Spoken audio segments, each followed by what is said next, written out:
Hvor gammel er vores land egentlig? Hvor langt tilbage skal vi, før vi støder på de første tegn på en egentlig stat? Vi har det ældste kongehus og det ældste flag i verden.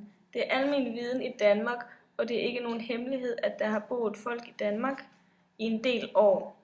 Og det ved vi for eksempel fra Grauballemanden og Egtvedpigen. Men vi skal faktisk helt op i middelalderen, før der er tale om en egentlig stat med et folk. Nogle af de første tegn på en stat ser man på forskellige fund af forskellige bygningsværker. Nogle af de første tegn, vi har på en dansk stat, er Olgadiget fra midten af 100-tallet, som strækker sig fra Aabenraa til Tinglev, og Ævold, som næsten er lige så lang, men bygget 100 år efter. Voldanlæggene er imponerende og har krævet organisation og struktur. Derfor kan de være tegn på starten af en dansk stat. Men det er et spørgsmål om definition. I 1970'erne skete der dog noget, der gjorde, at man blev sikker på, hvornår der skete en udvikling her i Danmark. Man udviklede dendronkronologiske metode. Den metode, der bruges til at datere fund ud fra træets årringe. Ud fra det fandt man ud af, at der skete en hel del i 700-tallet. I 773 blev Dannevirke bygget. Den har selvfølgelig haft en militær betydning, men viste også, hvor kongens magt gik til.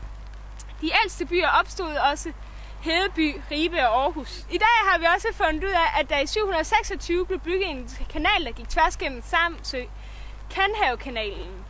Kanalen var 11 meter bred og 500 meter lang og over 1 meter dyb.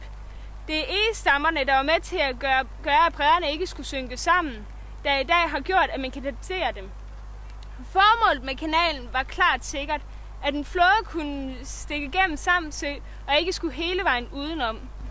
Denne kanal er i høj grad med til at vise, at det ikke var helt så ringe en kongemagt, som vi så småt kan ane i starten af 700-tallet.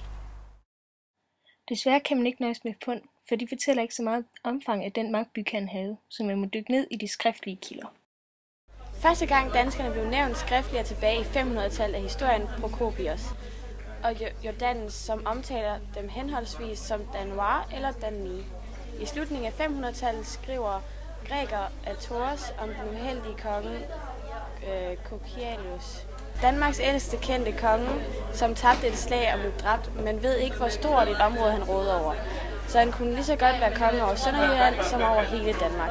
Første gang Danmark blev nævnt i en skriftlig kilde fra Danmark er på Jellingstenen fra midten af 900-tallet, hvor Harald praler med, at han samlede Danmark og gjorde danerne kristne.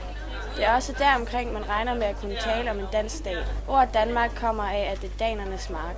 Man ved ikke, hvor ordet daner kommer fra. Så nu ligger det nogenlunde fast, hvornår Danmark blev til Danmark. Men det var stadig langt fra som det Danmark, vi kender i dag. Det var svært at bygge en stat op, og det var især meget i starten problemer med borgerkrig, fordi der var flere i samme familie, der godt kunne tænke sig at være konge. Og her kan man jo for eksempel nævne det drabelige opgør mellem Svend, Knud og Valdemar, som faldt ud til Valdemars fordel. Noget af det havde størst betydning for Danmark. I den periode var der kristendommen rigtig tog fat.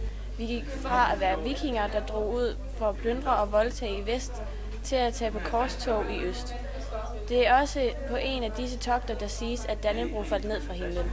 Kirken fik i løbet af 1100-tallet en meget stor betydning, da det f.eks. var gennem kirken alt undervisning i sprog, regning, jura og historie foregik. Kirken påvirkede også meget, hvordan landet skulle styres. F.eks.